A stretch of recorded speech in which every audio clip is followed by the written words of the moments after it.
रामकृष्ण हरी राम कैलास राणा शिवचंद्र मोळी फणींद्र माता मुकुटी जळाळी कारुणी शिंदू बहुदुःख हरी तुझविन शंभो मज कोण तारी. पवित्र असं शंकराचं लिंग आहे बघा. आणि आज खूप मोठी पर्वणी आहे. तर सोमवार तर आहेच, श्रावण आहे आणि पंचमी आहे. या सुयोगावर आपण वैजापूर या ठिकाणी आलेलो आहोत.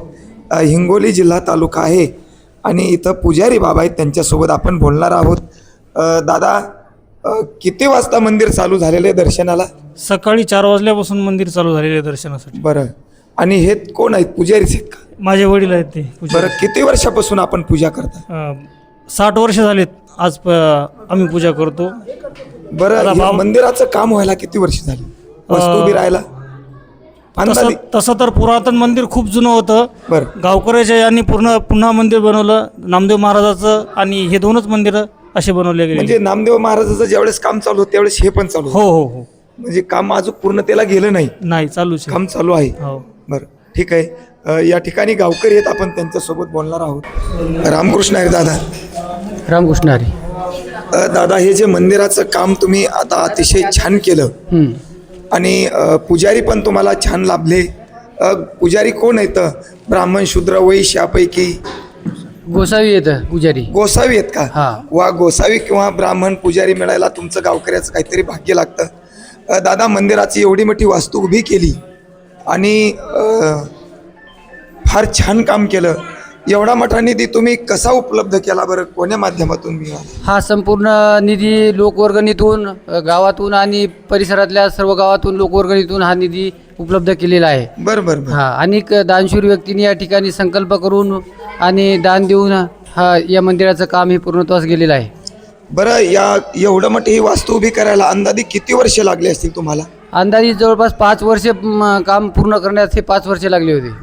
मला वाटतं अजून काम चालू पण आहे. हो, चालू बरेच काही दरवाजे आणखी बरेच कामं बाकी शिल्लक राहिलेली आहेत. आणि तुम्ही जर एवढी मोठी वास्तू, आता बांधकाम चालू आहे, बाहेर पण शेड वगैरे चालू आहे, तुमचं ट्रस्ट वगैरे याला काही केलेलं आहे का धर्मदायामध्ये? हा, ट्रस्ट आहे. 11 विश्वस्ताची बावडी आहे या ठिकाणी. बरं. हा, आणि म्हणजे तुम्हाला रजिस्ट्रेशन नंबर मिळालेला आहे? मिळालेला आहे. मग तुमचा जर रजिस्ट्रेशन मिळाला तर मग तुम्हाला शासनाकडून काही निधी मिळत नाही का बरं? शासनाकडून निधी मिळतो. या ठिकाणी आमदार फंडातून सभागृह आणि पत्राचा दोम झालेला आहे. बरं. हा.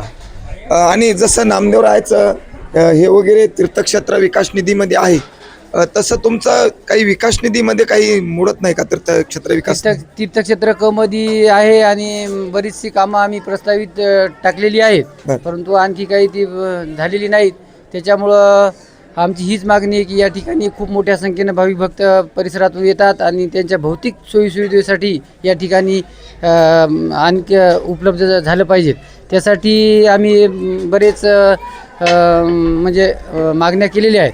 त्यासाठी आणखी जर मागण्या ह्या आमदार साहेबाकडं, जिल्हा परिषद चौकड आम्ही ह्या केलेल्या आहेत आणि जर ह्या नाहीच आणखी मंजूर झाल्या तर येणाऱ्या हिवाळी अधिवेशनात आम्ही नागपूरला जाणार आहे आणि त्या ठिकाणी आमचं हे मागणी तुमची जर मंजूर नाही झाली, कशामुळे विलंबित आहे असं समजा, तिथं तुम्ही तक्रार करणार आहे. बरं, हे एवढे जर भक्त येतात दर्शनाला, हे आज पंचमी सण असल्यामुळे आणि सोमवार असल्यामुळे येतात का? श्रावण सोमवारी प्रत्येकच सोमवारी येतात?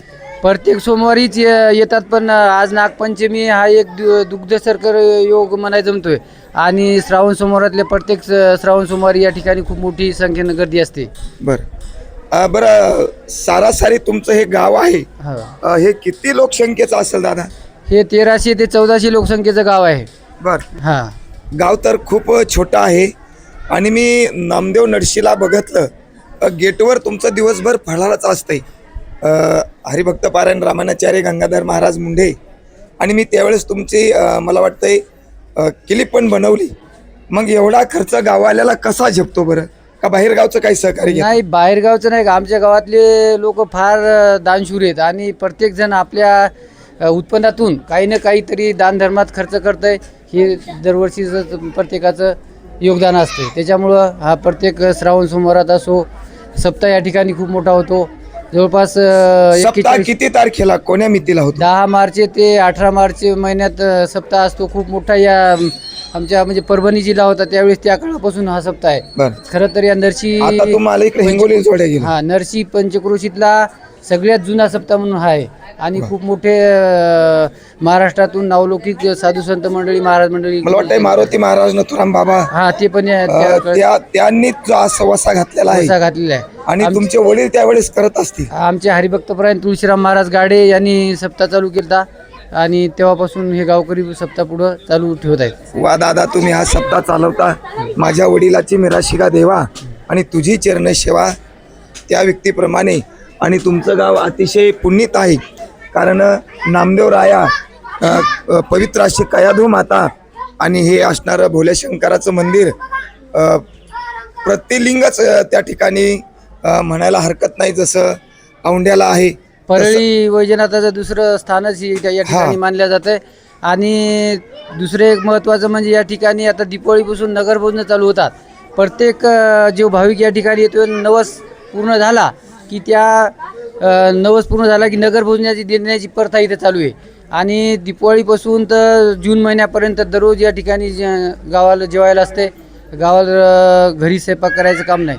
एवढं मोठं अन्नदान जवळपास म्हणतो जिल्ह्यात नाही तर आपल्या मराठवाड्यात अन्नदानाचं पहिल्या नंबरला या ठिकाणी अन्नदान चालतंय. असा भव्य कार्यक्रम या ठिकाणी चालत असतो. आता हे जे फराळाचं जे चालू आहे बाजूला, हे नेमकं म्हणजे तुमच्या संस्थेच्या मार्फत आहे का हे एखादे याला अन्नदाते वगैरे असे असतात? या ठिकाणी आजचे अन्नदाते गजानन गाडे गिलोरीकर यांचं अन्नदान आहे आज फराळाचं आणि चहाची व्यवस्था त्यांच्याकडून आज आहे.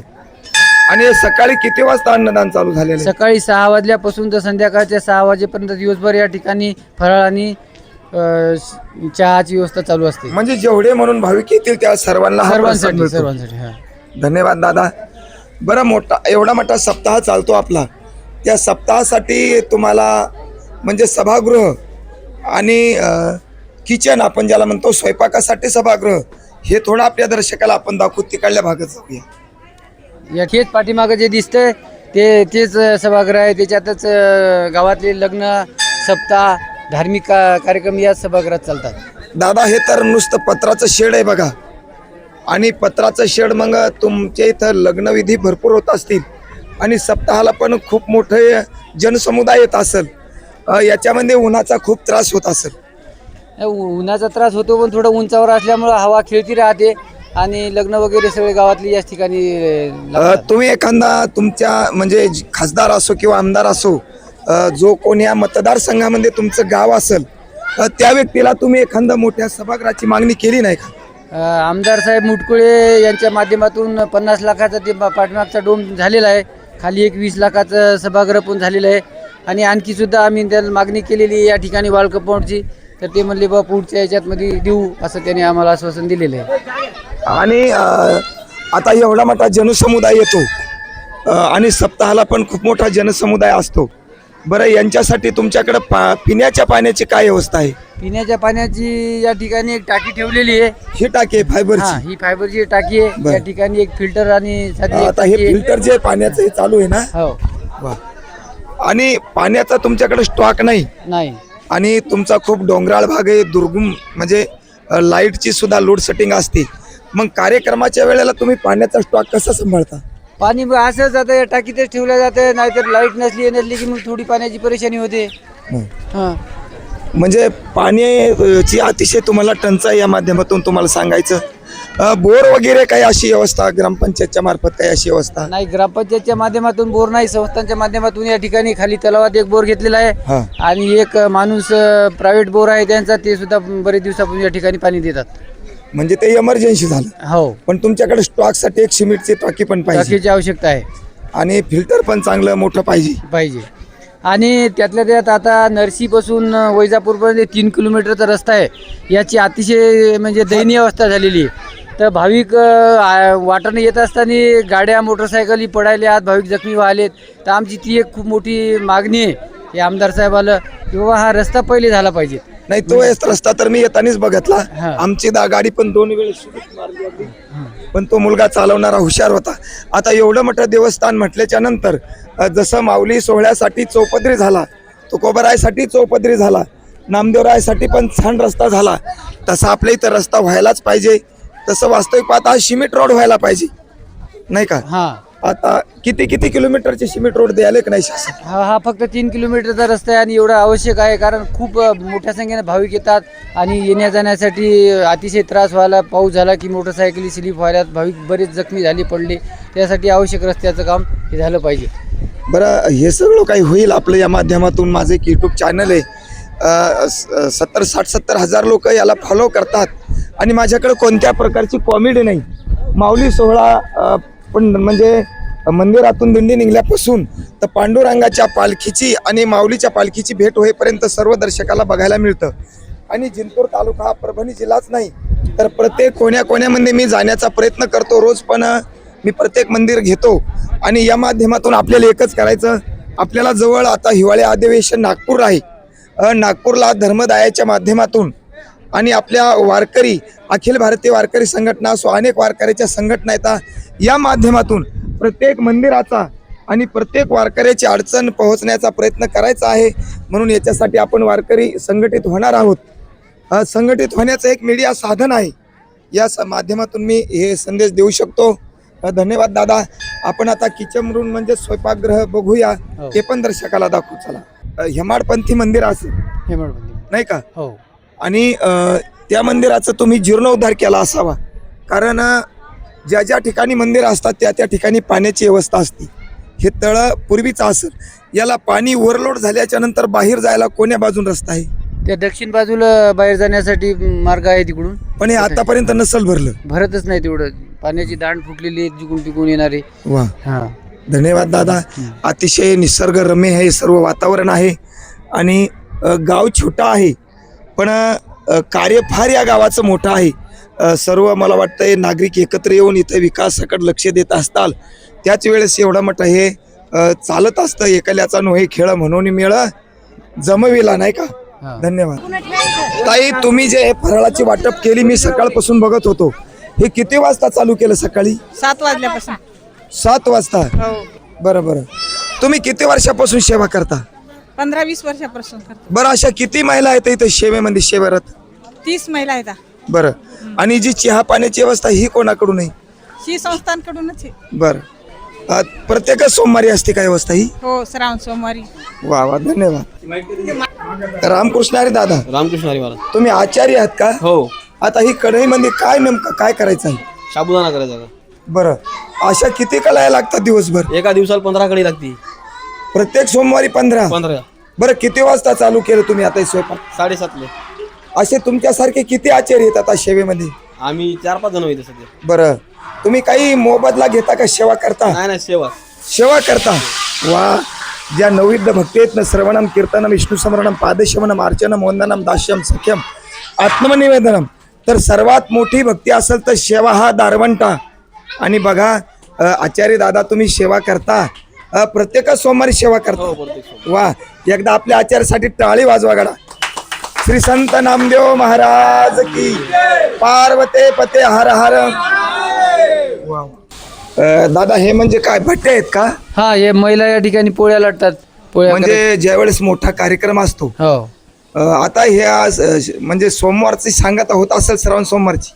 सोमवारची सांगता होते. त्यानंतर या ठिकाणी पूर्ण गाव जेवण आलेल्या भाविकाला जेवण असते. बरोबर. हा, ते आता किती भट्टे आहेत हे 3 भट्टे आहेत या ठिकाणी. वा. हे चुलीवरचे येतं आणि गॅसचे दुसरे 3 येतं. बरोबर. हा, खूप छान व्यवस्था आहे. हा बघा असा घाट चढावा लागतो आणि घाट चढून वरती जावं लागतं. अतिशय उंचावर मंदिर असल्यामुळं खूप छान हवा लागते आणि सुशोभित वातावरण आहे. रामकृष्ण हरी दादा. रामकृष्ण हरी. या ठिकाणी भाविक पण दर्शनासाठी आलेले आहेत. आपण त्यांच्या सोबत बोलणार आहोत. दादा आपण कुठून आले? तालुका जिल्हा? मी प्रॉपर पुसेगाव इथून आलेला आहे. हां. तालुका सेनगाव, जिल्हा हिंगोली आहे. बरं. या ठिकाणी महादेवाचं एक प्रसिद्ध वैजनाथ भगवंताचं एक मंदिर आहे. या ठिकाणी मी दरवर्षी जे श्रावण सोमवार असतात त्या श्रावण सोमवारला एक दर्शनासाठी बरेच भाविक या ठिकाणी येतात आणि एक भगवंताचं एक श्रद्धास्थान असलेलं एक भगवान वैजनाथाचं एक महादेवाचं मंदिर या ठिकाणी एक जगप्रसिद्ध आहे.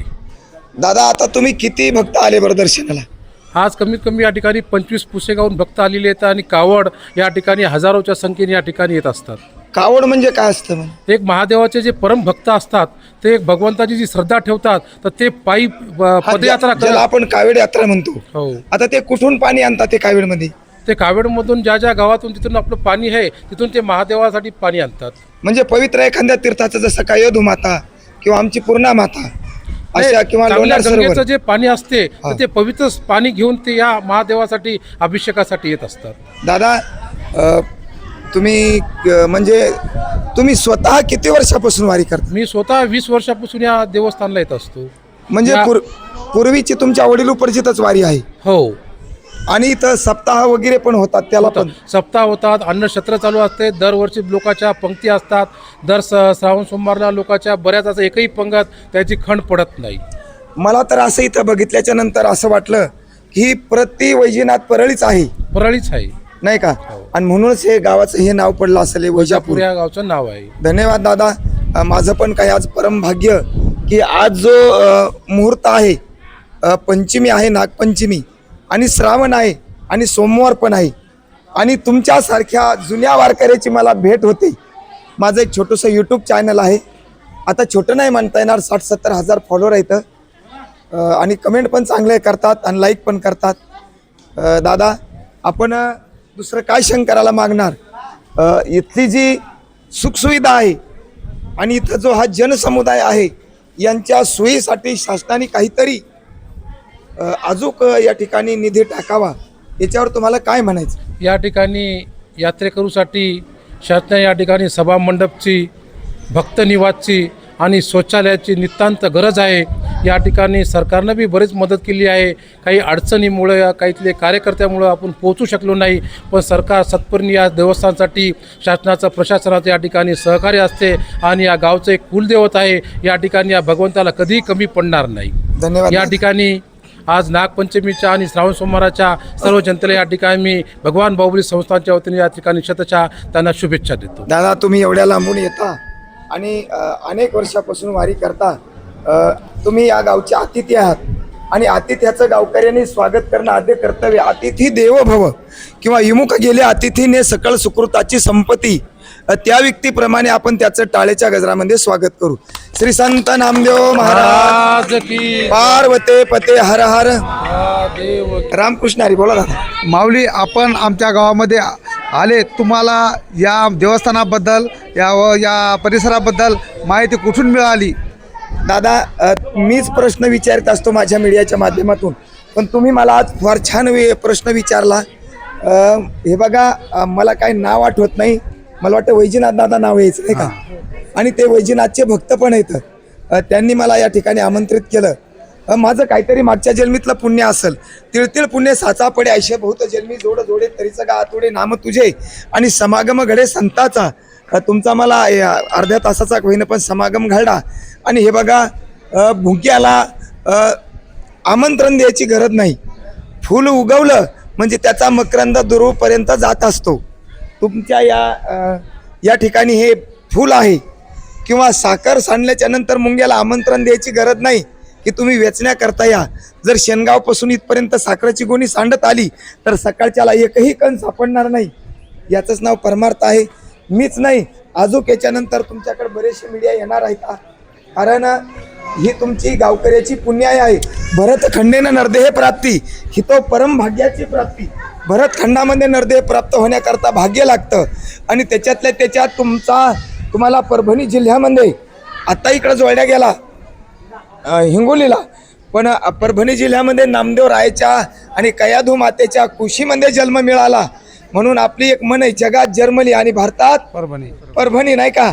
आता आपण आपल्या तर टाळ्याच्या गजरामध्ये स्वागत करू. श्री संत नामदेव महाराज.